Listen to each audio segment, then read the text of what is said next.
কয়েকদিন আগে আমাকে ইনবক্সে একটা আপু অনেকগুলো ছবি পাঠিয়েছে। প্রথমে আমি বুঝি নাই যে ছবিগুলো কেন পাঠাচ্ছে। তারপরে সে আমাকে লিখেছে, বুবলি আপুর মনে হয় একটাই জুতো। আমি একটু অবাক হলাম, কি বলে এসব। তারপর আমি ছবিগুলো একটু চেক করলাম।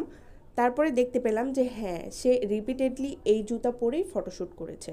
বাট আমার কাছে এটা কিন্তু খারাপ কিছু মনে হয়নি। একটা জিনিস বারবার পরবে এটাই স্বাভাবিক। কিন্তু কিছু সেলিব্রিটি আছে যারা বলে যে একটা জিনিস একবারের বেশি তারা পরে না, সেটা অন্য ব্যাপার।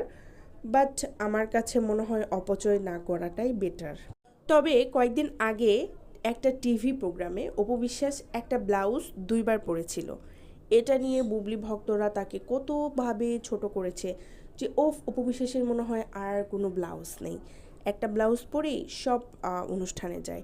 কিন্তু দেখেন বুবলি আপু একটা জুতা বারবার পরেছে। আমার কাছে কিন্তু কোনোই খারাপ মনে হচ্ছে না, মনে হচ্ছে এটা